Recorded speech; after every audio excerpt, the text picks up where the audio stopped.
Asked and answered. Let's set up some channel strips. You're listening to the dangerous mind of Mark Yoshimoto Nemkov. No excuses, no BS, no Hey, all you pants. microphone maniacs. So Salvatore, my pal Sal, wanted to know what the EQ settings were on the Neve 88RS on the DFC video. So this is what I was using on the SV33. Right here. See it right here, right?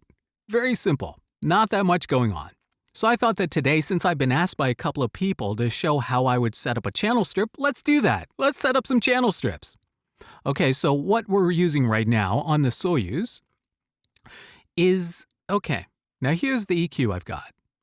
Now, really what I do is I EQ for intelligibility. These are my settings for the Neve. Now, let's get rid of this, okay?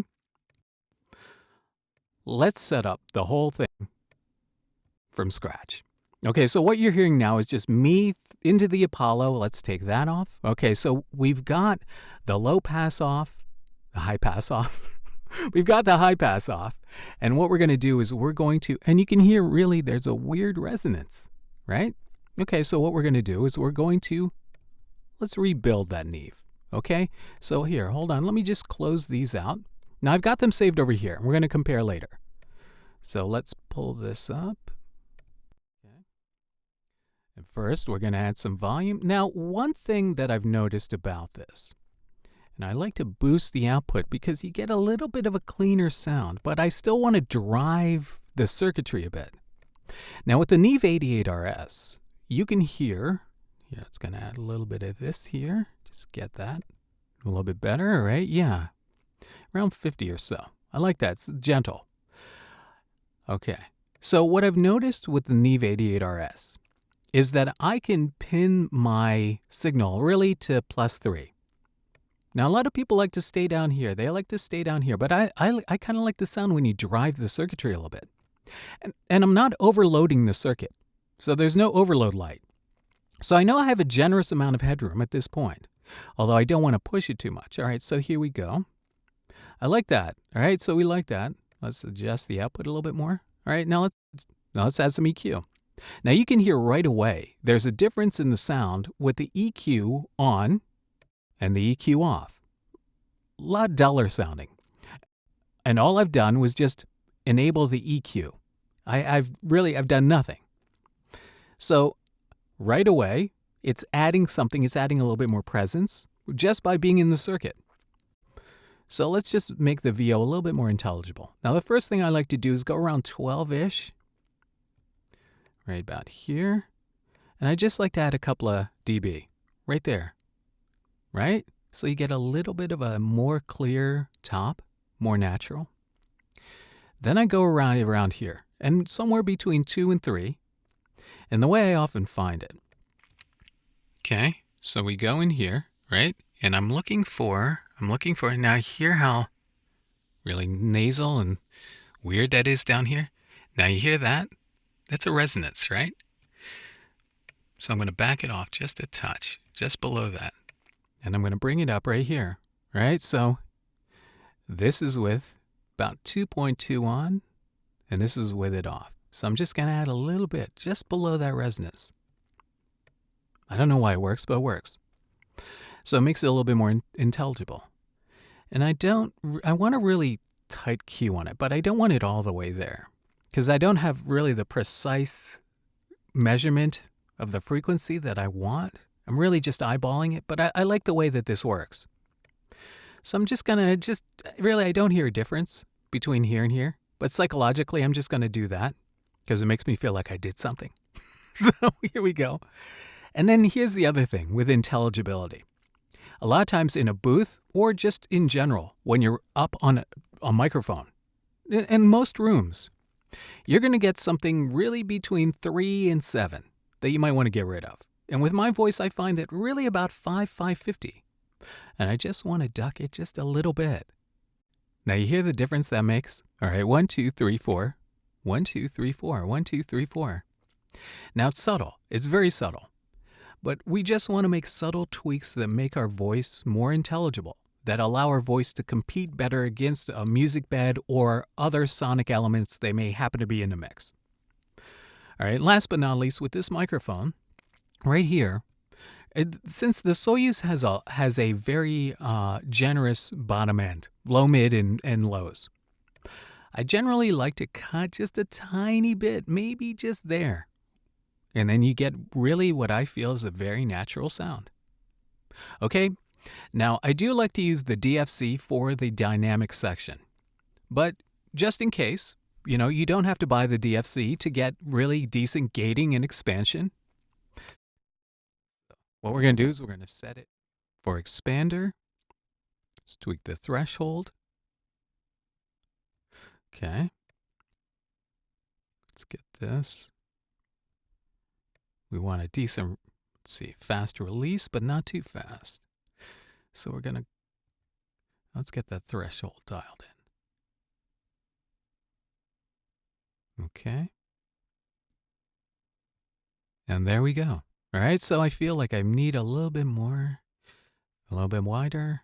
All right, so it's not perfect. I'm sure I could sit here and tweak it for quite a while, but you don't want to watch me do that. But here we go. This is a usable setting. It's not exactly, I went a little bit more on that release. I'm getting, let's see. That seems to be about right. So you don't need an external expander gate like the DFC. You don't need it, but I prefer it. But so right here, so that's a usable setting. If this works for you, you try this as a starting point. Okay? So that's the Neve 88RS. Why don't we build another one? You want to build another one? All right, here we go.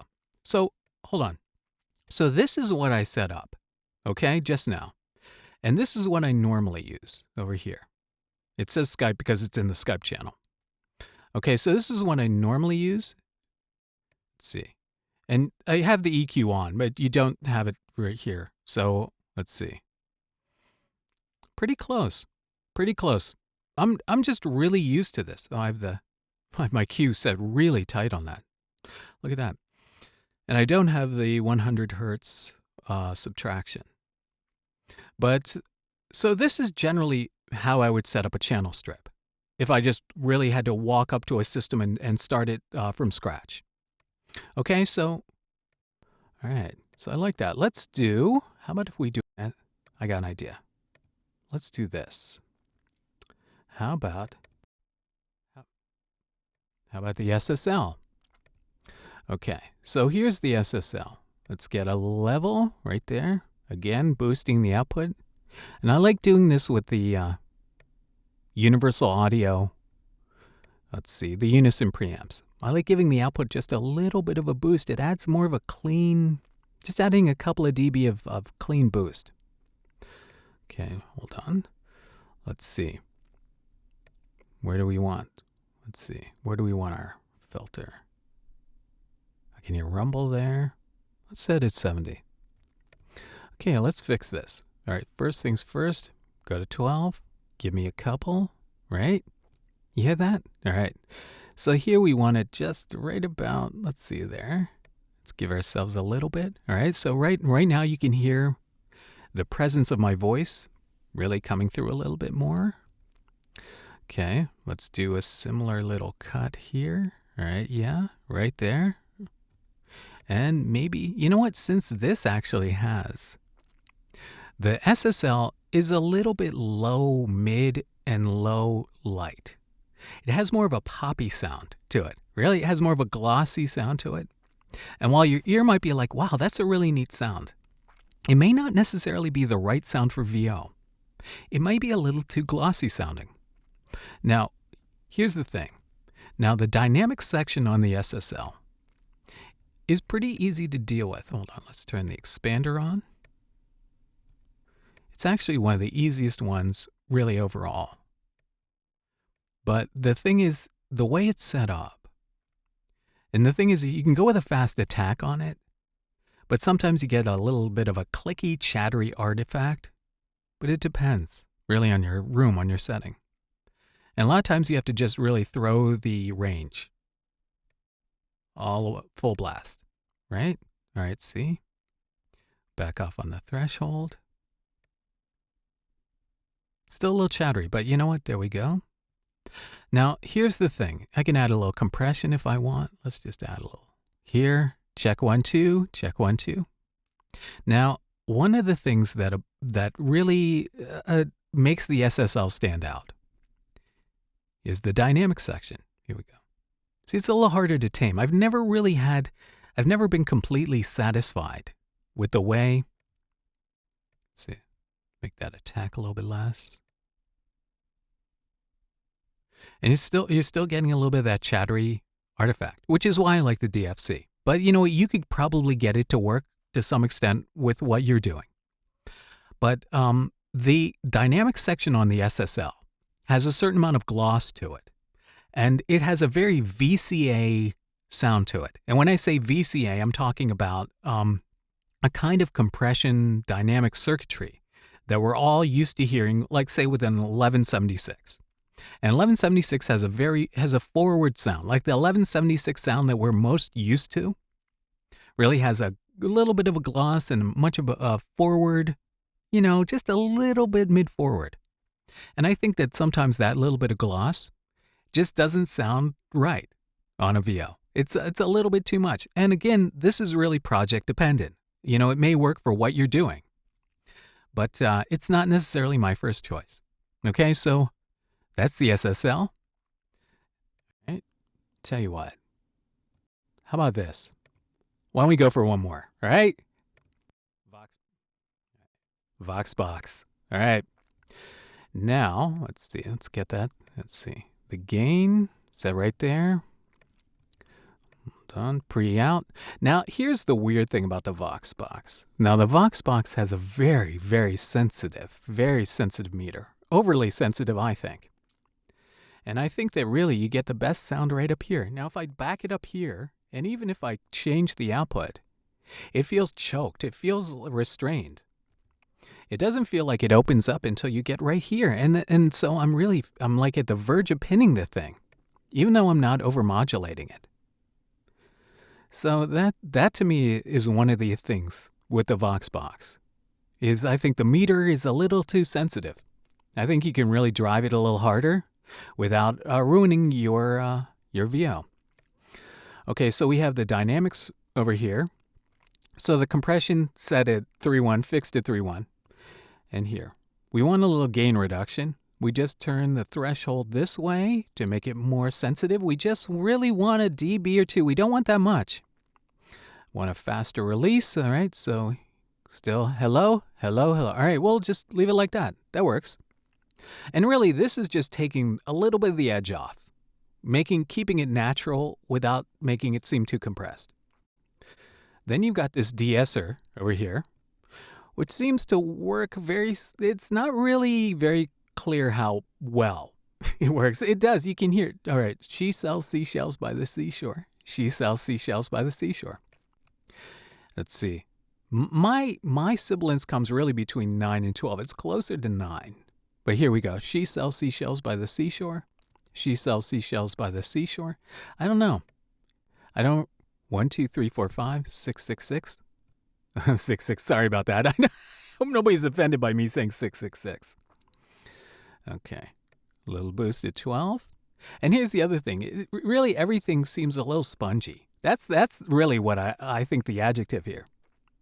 Because I feel like I have to go really halfway. I have to go really to 5 dB of gain, 4 or 5 dB of gain before I really hear anything on 12. Okay. Just take a couple of dB off 500. Do we need a boost at 100? I don't think so. We don't really need that. This is the other thing I don't like about the Voxbox, is I don't like where the filter is. I don't like this 80. I don't like this cut at 80. I think it's too high. I like it down here, and I like to take care of the low end because there's no expander gate. So have to throw the DFC on there. Okay, so this is the Manley Voxbox.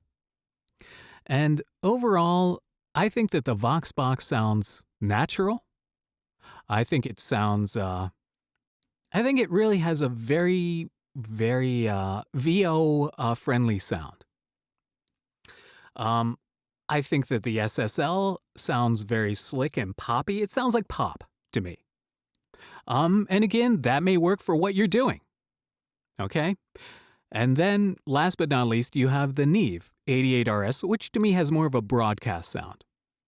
So the beauty of the universal audio system is that you can accumulate these preamp plugins, these modeled preamps, and have a real big library, have an arsenal of great preamps that you can switch from. Just, create different presets and you can bring them right up. It's a beautiful thing.